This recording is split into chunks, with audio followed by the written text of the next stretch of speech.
চন্দ্রদ্বীপ নামে বৃহত্তর বরিশালের একটি সাংস্কৃতিক সংগঠন গড়ে তুলি। হাই ভাই ছিলেন সেই প্রতিষ্ঠানের সাধারণ সম্পাদক এবং আমাদের প্রয়াত আব্দুল লতিফ ভাই ছিলেন সভাপতি।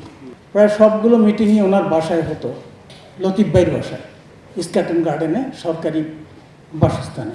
তো সেই থেকে আমরা পথ চলা শুরু করি।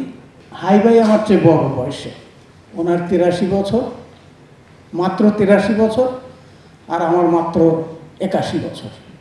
দুইজনেই ছবি আঁকি। আর হাই ভাইয়ের সাথে যে ছবি আঁকার সম্পর্কটা আমার তৈরি হলো, এখন থেকে বেশ কয়েক বছর আগে হাই ভাই আমাকে একদিন আমার বাসায় নিয়ে গেলেন। নিয়ে গিয়ে বললেন যে আমি তো ছবি ওয়াটার কালার করার চেষ্টা করি, আপনি যদি একটা ছবি আমাকে একটু এঁকে দেখান তাহলে খুব ভালো হয়। আমি তো অবাক হলাম যে এতদিন মোমেন্টামে যাওয়া আশা করি, উনি যে ছবি আঁকে এটা তো আমার জানা ছিল না। পরে অবশ্যই ওনার ক্যাটালগে আমি দেখলাম উনি স্কুলে থাকতেই আঁকাঝোঁকায় কিছুটা অভ্যস্ত ছিলেন, ওনার একজন ওস্তাদও ছিল।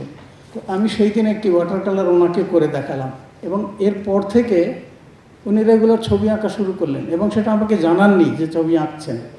আঁকতে আঁকতে অনেক ছবি যখন জমা হয়ে গেল, আমাকে আরেকদিন উনি আমন্ত্রণ জানালেন যে আমার তো কিছু ছবি আছে, একটু যদি দেখেন আসেন। তো আমি গিয়ে ওনার ছবিগুলি দেখলাম এবং অবাক হলাম। যারা আবার এই অনুষ্ঠান করার জন্য সহযোগিতা করেছেন, তার জামুদের সবাই সহযোগিতা এর মধ্যে দাওয়াত দেই এমন বন্ধু আমার এর মধ্যে আছে। সে হচ্ছে মিজান, এডিশনাল সেক্রেটারি।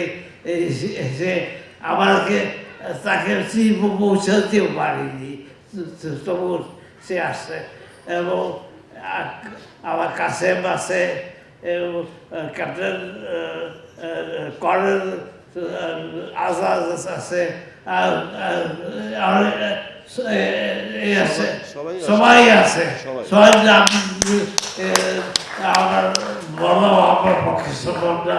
এবং বিশেষ করে সারা যে সহযোগিতা করছেন এবং লাবু এবং নওশের এবং এই বলি, আমার ভাইদের বলি কামাল, তাদের সহযোগিতা জীবনে ভুলানো নাই। আমার অনুষ্ঠানের বিষয়ে সক্রিয় সহযোগিতা যোদ্ধা, তারা সহযোদ্ধা আমার কথা বলতে কষ্ট হয়। এর মধ্যে রাসিম আছে, আছে, সবাই আমার সবাইকার এবং সব লোকজন সবাইকে বিশেষ করে অভিনন্দন জানাই এবং এই কথা বলি। আমি আর কথা বাড়াচ্ছি না, কথা প্রথম দিকে তার প্রথম জীবনের ছাত্র ছিলাম আমরা, সেই দিনের কথা এখনো মনে আছে।